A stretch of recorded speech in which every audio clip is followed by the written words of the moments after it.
Армысыздар, ардақты ағайын. Бүгін егеменді ел тарихындағы айтулы мереке, елдігіміздің алтын тұғыры, болашағымыздың кепілі болған Қазақстан Республикасының Конституциясы күні.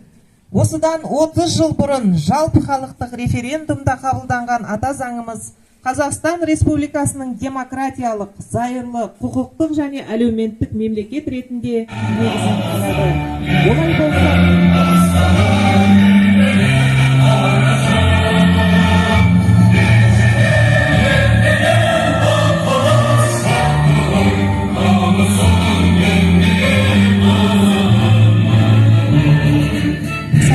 қолдау арқылы жарқын өмір орнату. Мақсатымыз жаһандық экономикалық үрдістерге сай өркениетті ел болу. Ұранымыз саяси тұрақтылық, ұлтаралық келісім, тыныштық пен бейбітшілік. Мұның бәрі ата заңмен айғақталған.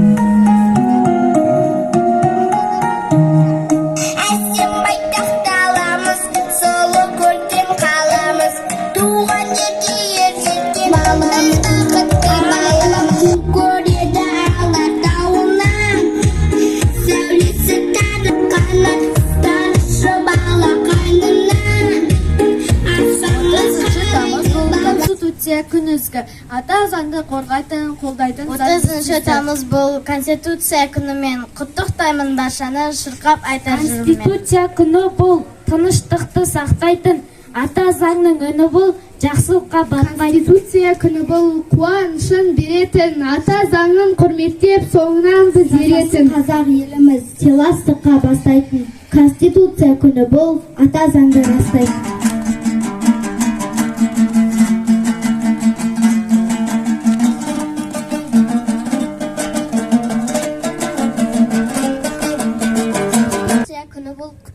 Мереке тыныш болып еліміз, арта бар берсін жасылық орнасын, тыныш болсын еліміз. Конституция күнінде бұзылмасын теңіміз. Тәрбиені баптайық, Конституция күнінде тойламай бұзылмасын теңіміз. Тәуелсіз қазақ елімде, Конституция күні бұл тыйланар қазақ жерінде. Оянбай тау жерім, бейбіт менің